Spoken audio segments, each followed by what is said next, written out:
Okay, let's provide a solution for the project or this project. So first of all, let's create a new project. We can say cargo new and just say to do app. Okay, and we just can say code-r and just say to do app. When we are saying -r means please open this project in this window of Visual Studio Code. Okay, so now we have a new project. I did add the README, which contains the information which can help us. So let's go to the main functionality and just make the application running while we are editing. Watch CX, which means clear the screen every time we do edit, and just do the operation for run. Okay, hello world. Now let's change this to printing the help statement or the help message, and just press save. If we press save, you can see here now it's printing what we want. Okay, but it didn't take any input. It didn't take any input.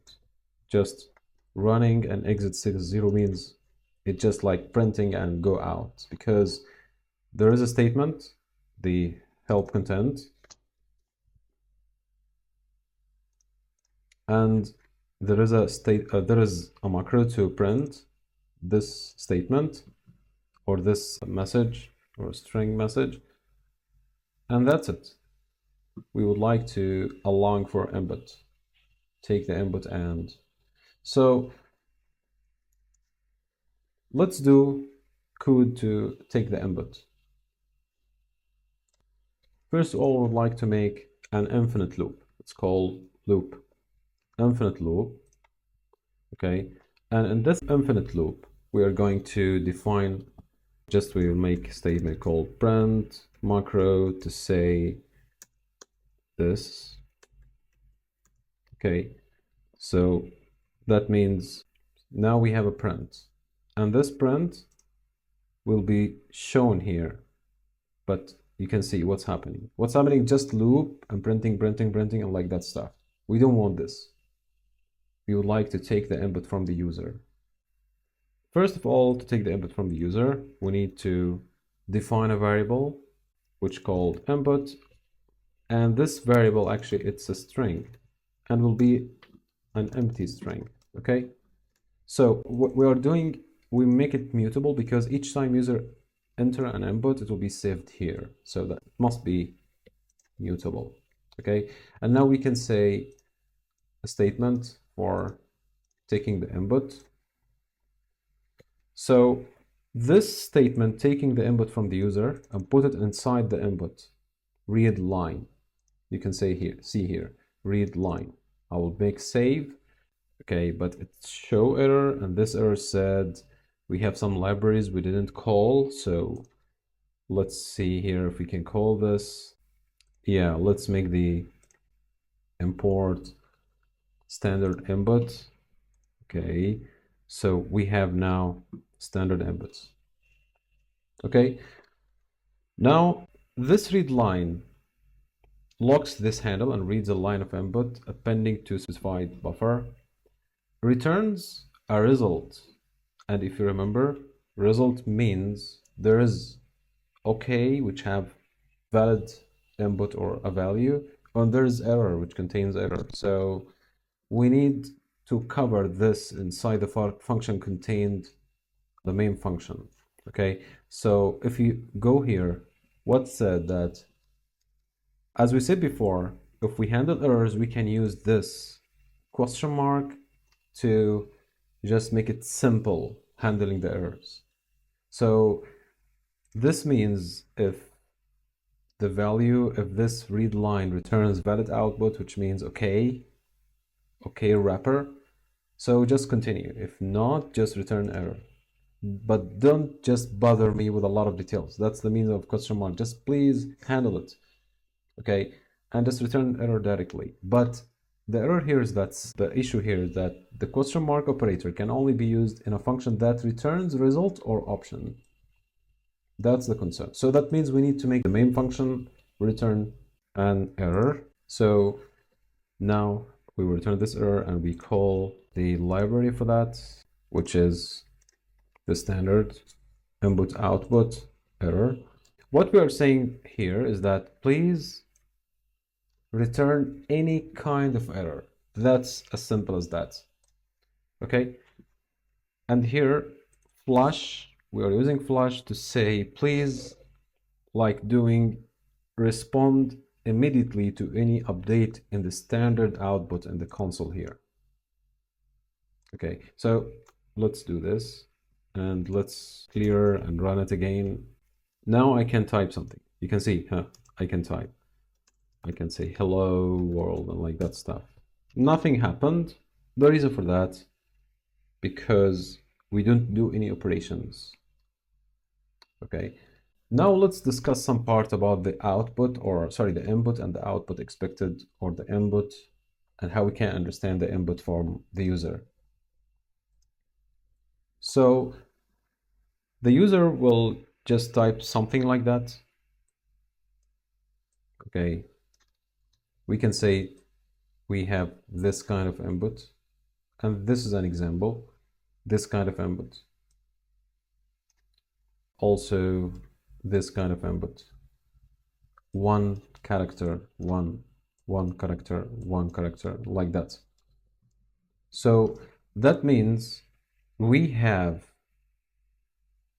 two parts for the most of the commands. First part is the action. We can say it's the action. Okay. And the second part, which is the statement. So this is the action and this is the statement. Okay. So to make it more clear, this is the action and this is the statement. Sometimes the statement can be a string, like this statement. Sometimes the statement can be a number, okay? And sometimes the statement is empty, nothing, like this, okay? So that means the input will be one string, contains the action plus a statement, and there is a space between them. There is a space separator here. So that means we will split them based on a white space. If we split them based on white space, that means we have an array based on the white spaces. For example, if we come in this example, so we have white space, we have white space, we have a lot of white spaces if we just create a new to-do, okay? But only the first is the action, and the other is considered a one statement, one string. That's our design. So we will consider this as action and all the other as one statement, even if they have white spaces. But there is a split will be happen anyway, okay? So let's apply this. Let's first split our input based on white spaces, okay? And just take this output and just split it to action and statement. So after that we can handle.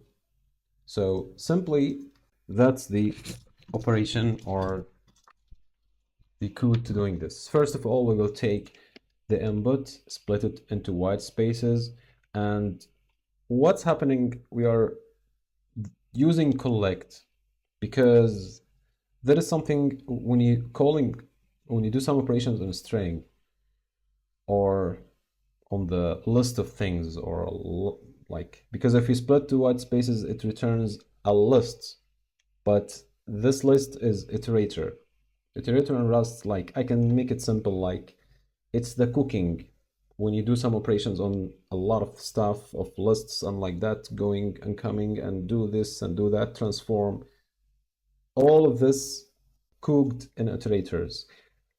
So you need, after this cooking happens, to collect them. convert them into a collection, transform iterator into a collection. This collection can be vector, can be different type as we studied before. So we will simply using vector, which is popular for most use cases.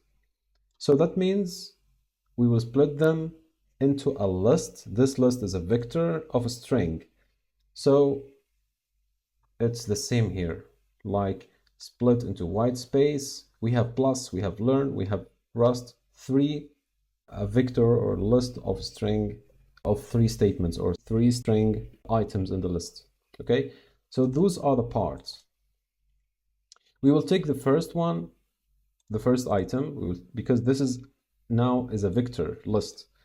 There is operation on the vector or the list called get, which means you're just asking for the index and return the value of this index and expect it to get a value and expect it to not get a value. Option means get a value or none, empty. So anyways, I'm just getting the first item in the parts, and I'm saying unwrap or means if it's return a value, it's okay. If it's not, just provide a default, and the default is empty string, and forcing the lowercase. And this statement or this calling function, this function make the feature of each time we are typing small a or capital A, small d or capital D or whatever, it will be forced to lowercase.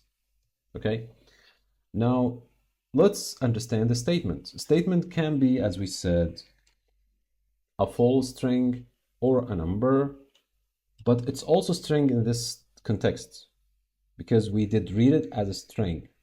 We will talk about how to convert, but now it's considered as a string, but it can be string like creating a new item description, or it can be like a number for a to-do item, or it can be empty like here. Okay, so what we are going to do is that we will take the parts from second till the end, get from the second, which is number 1. Let me give you a brief. For example, if we have this list, this is number 0, index 1, index 2. So if I said from 1 dot means please take number 1, index 1 till the end. See, in this scenario, it's 40, 30. In our scenario, it means it will take from here till the end of the statement. Okay, if we go here, from here, the new, till the end of the statement. From here till the end of the statement, and like that. Unwrap to make sure if it returns like empty, none, please make it default to empty string. Okay, and just join by space. It just used to flattens a slice to a single value, which means I will convert the list inside the parts which filtered by this into a single string statement. So that means simply make this a one statement. Even if they have spaces, just make them one statement. Okay? Okay, now we have the action. We need to draw this action. It can be plus, it can be minus, it can be A, D, H, Q, or it can be anything else. And we need to guarantee if it's anything else to return error. Okay? So we can use the match statement to guarantee it's restricted. And we can say, okay, we can say match action as a string, because we will convert this string into like slice to make it easier to just do the filter, and we will just put the options we want. Okay, now we have the options of the action. It can be plus, it can be minus, it can be A to view all to do items, it can be D to view all completed to do, it can be help to print the help content which we printed before, It can be cute, quiet, and return this. And also, if anything else, it should be return this error. So let's say, for example, we can say h coming again. If you can't see, let's say, h, it's coming the help message. Capital H, the help message. Okay, A, it do nothing because it's empty. If we said, for example, L, for example, you can see M, you can see. So that means now we can guarantee that only the input we wanted as the input, which only the input we wanted guaranteed. If there is command which is not supported, it should be excluded, and then do not something wrong and just print. By growing in Rust, you can do this as a kind of returning error in a better way and like that kind of stuff, but just we make it, now we are doing it simply. Just print error to the console, that's it. Okay. Now we would like to deal with the statement and take the action based on that. Okay, now the statement can be a string, as we mentioned before. It can be a number. So in case it's a plus action, it can be one of two things: mark to do as completed or add a new item. Mark to do, this is add new item, new to do item, and this is to mark a to do item to completed as a completed one. So that means we need to compare the statement. If the statement is a string, real string, create new to do item. If this statement is just a number, okay, so please consider it as mark it as to do item and call the function for mark it as a completed or mark the to do item as completed. Okay, now we have converted, we did convert the statement, and using a parse just convert, taking the string slice into another type, into a number. Okay, and you know, this operation returns result, which means it's okay or error. So we just directly said, is it okay? Is the convert done? If yes, consider this calling the function to mark this statement as completed or mark this item to do item as completed. If it's not, which means we cannot convert into a number, that means it's a normal string. In this case, understand it as a request to add a new to do item and calling the function for adding a new item to the list. That's the way. Also, in the remove to do item, we need to guarantee that the statement is a number, because it must be to do item. It shouldn't be a string like this. It must be a number for a to do item. So we are doing the same, but different way. We are asking statement to trim. Trim means we are removing the white spaces at the beginning of the string and at the end of the string to make sure it's the pure string, not doesn't have white spaces and like that stuff.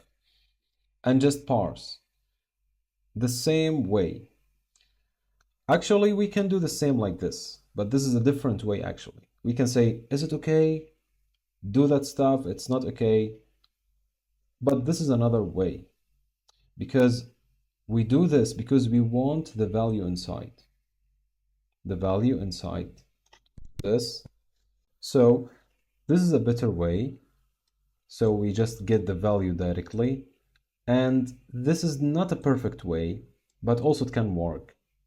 In this way, we need to get this number again. We will use the same statement again. We need to define the, like, get the number or the ID of the to-do item to be marked as a completed. Okay, so both are different ways, but this is better way and this is rusty way actually. Okay, because just what we said is that please, if the result is okay, consider it as ID. This okay value, consider it called a variable called ID and deal with it inside this brackets. And if it's not, just do this stuff.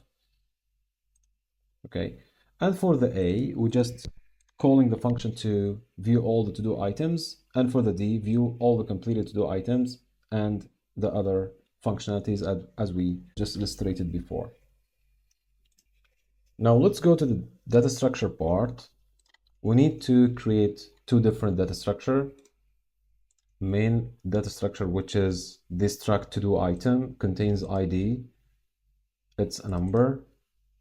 This number cannot be minus the U32.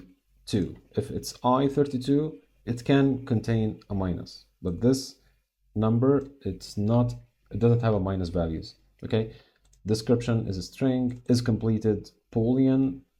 That's the structure of the to-do item. Those are called macros. Simply what this statement doing is that it said, please to-do item, consider yourself be able to be cloned, which means to be copied completely, to be different object. And consider yourself can be debugged, which means you can print it as a debug way. Okay. The other data structure we need is the to-do collection, which is, it's also struct from a list of to-do items. This is called tuple struct. Actually, we can do this struct like this, to-do collection, and we just say like, we can say list and this list of type vec of to-do. But we don't need all these verbs or much details. That's why we just make it simpler by this way. And if you call it, you just say to-do. For example, if we define like list of collection, like this, for example, let's remove this. We're just saying like to-do collection dot zero. So if you call zero, means you calling the list. That's it simply. So this is used, the tuple struct used, just because you don't want a lot of details. You just, you just have like, you don't need to make detailed naming for each field. So it's enough. The first item is the list of to do. The second item, for example, is the any other stuff. So it based on your use cases. Okay. Let's now apply the functionalities for the to do item. We will use the indel statement for the to do item to applying some functionality for this struct to be called directly. And as we mentioned in the design, we have three methods: new, which means creating a new to-do item, set as completed, and there is another one which called print, okay, to printing a single. There is a better way to do this actually for the print, but we just make it simple to understand the concepts. Okay, so we can say function and ID is like the same of definition.